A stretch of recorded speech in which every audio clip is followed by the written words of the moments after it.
Today we are going to read chapter 9 of this book. So,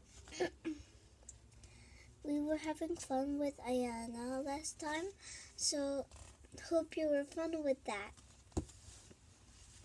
Let's get reading. In the Witch's House, chapter 9. And now, of course, you want to know what had happened to Edmund. He had eaten his share of the dinner, but he hadn't really enjoyed it because he was thinking all the time about Turkish delight, and there's nothing that spoils the taste of good ordinary food half so much as the memory of bad magic food. And he had heard the conversation and had enjoyed it much either, because he kept on thinking that the others were taking no notice of him and trying to give him the cold shoulder. They weren't, but he imagined it. And then he had listened until Mr. Beaver told them about Aslan, and until he had heard the whole arrangement for meeting Aslan at the stone table. It was then that he began very quietly to edge himself under the curtain, which quietly to edge of himself to the curtain which hung over the door. For the mention of Aslan gave him a mysterious and horrible feeling, just as it gave the other mysterious and lovely feeling. Just as Mr. Beaver has been repeating the rhythm about Adam's flesh and Adam's bone, Edmund has been very quietly turning the door handle, and just before Mr. Beaver had begun telling them that the White Witch hasn't really human at all, but half a gem and half a giantess, Edmund had got out into the snow and cautiously closed the door behind him. You mustn't think that Edmund was quite so bad that he actually wanted his brother and sister to be turned into stone. He did want Turkish delight and to be a prince and later a king, and to pay Peter out of calling him a beast. As for what a witch will do with others, he didn't want her to be particularly nice to them, certainly not to put them on the same level as himself. But he managed to believe, or to pretend he believed, that he wouldn't do anything very bad to them, because, he said to himself, all these people who say nasty things about her enemies, and probably half of it isn't true. She was jolly nice to me. Anyway, much nicer than they are. I expect she is a quite rightful queen, really.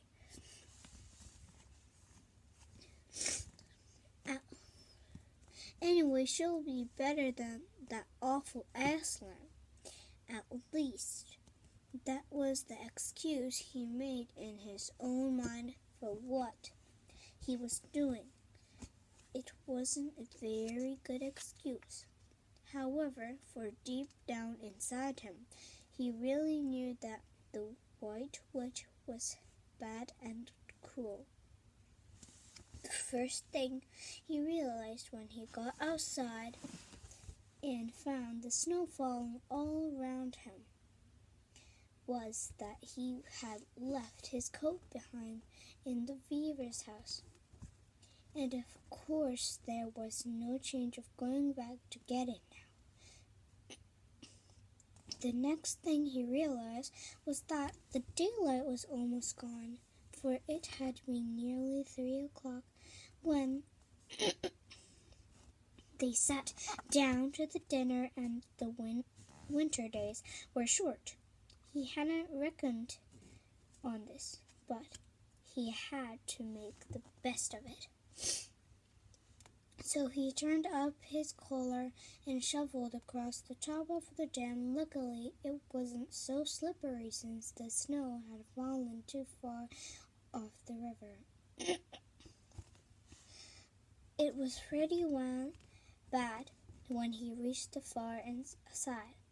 It was growing darker every minute, and what with that and the snowflakes swirling around him, he could hardly see 3 feet ahead. And then, too, there was no road. He kept slipping into deep drifts of snow and skidding on frozen puddles and tripping over fallen tree trunks and sliding down steep banks and barking his shins against rocks till he was wet and cold and bruised all over. The silence and the loneliness were dreadful. In fact, I really think he might have given up the whole plan and gone back and owned up and made friends with the others. If he hadn't happened to say to himself, "When I am king of Narnia, the first thing I shall do will be to make some decant roads." And of course that set him thinking about being a king and all the other things he would do, and this cheered him up a good deal. He had just settled in his mind what sort of palace he would have, and how many cars, and all about his private seamen, and where the principal railways would run, and what laws he would make against beavers and dams, and was putting the finished touches to some schemes for keeping Peter in his palace, when the weather changed. First the snow stopped, then a wind sprang up, and it became freezing cold. Finally, the clouds rolled away, and the moon came out. It was a full moon, and shining on all that snow, it made everything almost as bright as day one. Only the shadows were rather confusing. He would never have found his way if the moon hadn't come out by the time he got to the other river. Remember, he had seen when they first arrived at the beavers. Smaller river flowing into the great one lower down. He now reached this and turned to follow it up, but the little valley down which it came was much steeper and rockier.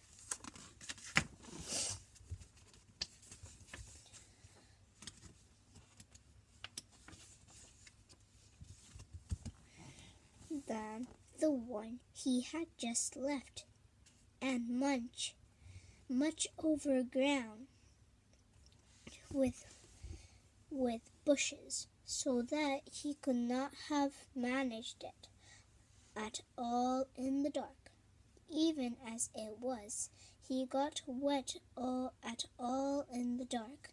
Even as it was, he got wet through it, for he had to stoop under the branches, and great loads of snow came sliding off into his back. And every time this happened, he thought more and more how he hated Peter, just as if all this had been Peter's fault. But at last he came to a part where it was more level and valley opened out. And there, one of the other side of the river, quite close to him, in the middle of a little plain between two hills, he saw what must be the White Witch's house. And the moon was shining brighter than ever. The house was really a small castle, It seemed to be all towers, little towers with long pointed spires on them, sharp as needles. They looked like huge caps of sorcerer's cap, and they shone in the moonlight, and their long shadows looked strange on the snow. Edmund began to be afraid of the house, but it was too late to think of turning back now. He crossed the river on the ice and walked up to the house. There was nothing stirring, not the slightest errand anywhere. Even his own feet made no noise on the deep, newly fallen snow. He walked on and on, past corner after corner of the house, and past turret after turret to find the door. He had to go right round to the far side before he found it. It was a huge arch, but the great iron gate stood wide open. Edmund crept up to the arch and looked inside into the courtyard. And there he saw a sight that nearly made his heart stop beating. Just inside the gate, with the moonlight shining on it, stood an enormous lion crouched as if it was ready to spring. And Edmund stood in the shadow of the arch, afraid to go on and afraid to go back, with his knees knocking together. He stood there so long that his teeth would have been chattering with cold, even if they had not been chattering with fear. How long this really lasted, I don't know, but it seems to Edmund to last for hours. Then at last he began to wonder why the lion was standing so still, for it hadn't moved an inch since he had first set his eyes on it. Edmund now ventured a little nearer, still keeping in the shadow of the arch. As he could, he now saw from the way the lion was standing that it couldn't have been looking at him at all. But supposing it turns its head, thought Edmund, in fact, it was staring at something else, namely a little dwarf, who stood with his back to it about 4 feet away. Ah, thought Edmund, when it springs at all the dwarfs, then will be my chance to escape. But still the lion never moved, nor did the dwarf. And now at last Edmund remembered what the others had said about the White Witch turning people into stone. Perhaps this was only a stone lion, and as soon as he had thought of that, he noticed that the lion's back and the top of its head were covered with snow. Of course it must be only a statue. No living animals would have let itself get covered with snow. Then, very slowly and with his heart beating as if it would burst, Edmund ventured to go up to the lion. Even now he hardly dared to touch it. But at last he put out his hand very quickly and did. It was cold stone. He had been frightened of a mere statue. The relief which Edmund felt was so great that, in spite of cold, he suddenly got warm all over right down to his toe. And at the same time there came into his head what seemed a perfectly lovely idea. Probably, he thought, this is a great lion Aslan that they were all talking about. She's caught him already and turned him into stone. That's the end of all their fine ideas about him. Pooh, who's afraid of Aslan? And he stood there, gloating over the stone lion, and presently he did something very silly and childish. He took a stump of lead pencil out of his pocket and scribbled the mustache on the lion's upper lip, then a pair of spectacles on its eyes. Then he said, "Yeah, silly old Aslan, how do you like being a stone? You thought yourself mighty fine, didn't you? But in spite of scribbles on it, the face of the great stone beast still looked too terrible and sad and noble, staring up into the moonlight." The Edmund didn't really get any fun of the jeering at it. He turned away and began to cross the courtyard.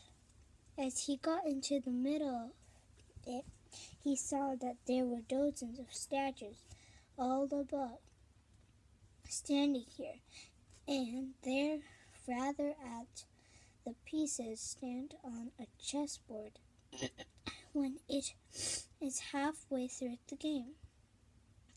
There were stone statues and stone wolves and bears and foxes and cat in mountains of stone.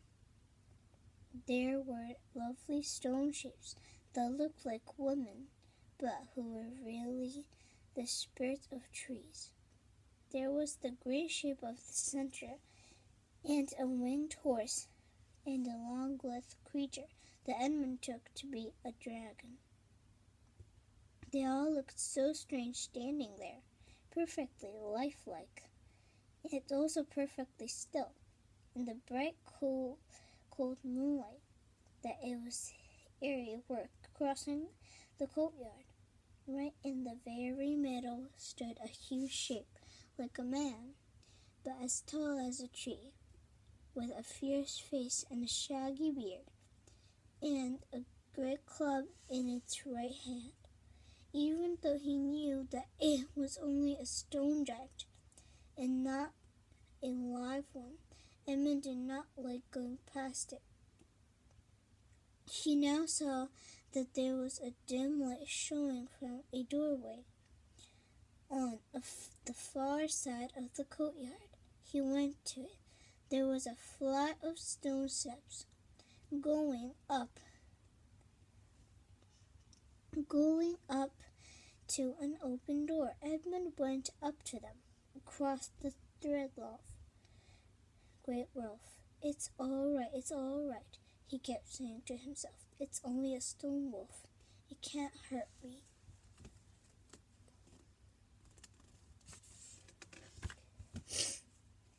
And he raised his leg to step over it. Instantly, the huge creature rose, with all the hair bristling along its back, opened a great red mouth, and said in a growling voice, "Who's there? Who's there? Stand still, stranger, and tell me who you are." "If you please, sir," said Edmund, trembling so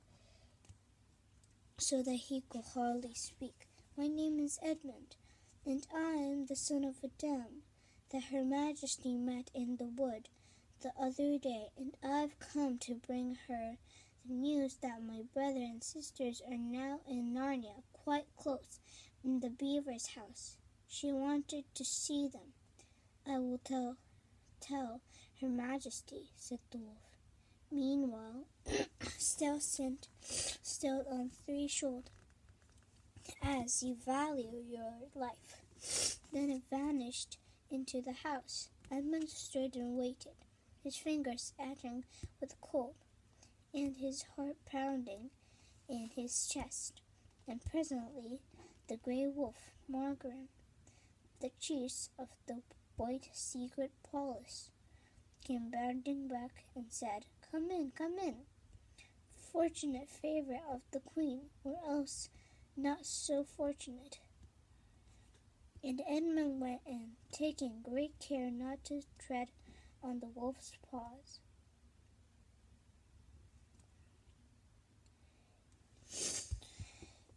He found himself in a long, gloomy hall with many pillars, full as the courtyard has been of statues. The one nearest the door was a little fawn with a very sad expression on his face, and Edmund couldn't help wondering if this might be Lucy's friend. The only light came from the single lamp, and choose beside this sat the white witch. I'm come, Your Majesty," said Edmund, rushing eagerly forward. The only "How dare you come alone?" said the white witch in a terrible voice. "Did I not tell you to bring the others with you?" "Please, Your Majesty," said Edmund, "I've done the best I can.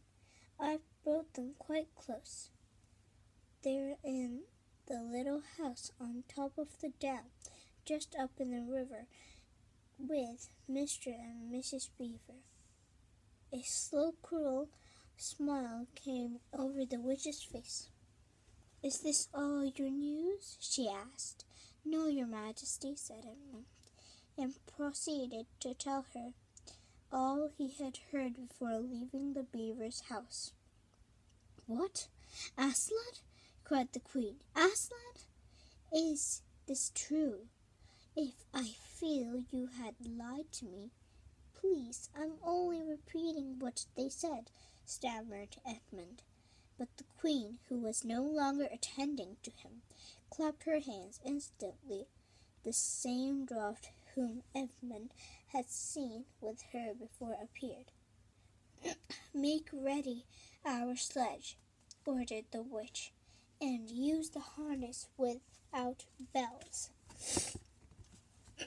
Now, we're going to read chapter 10 tomorrow, so bye! Have a good dream in Narnia!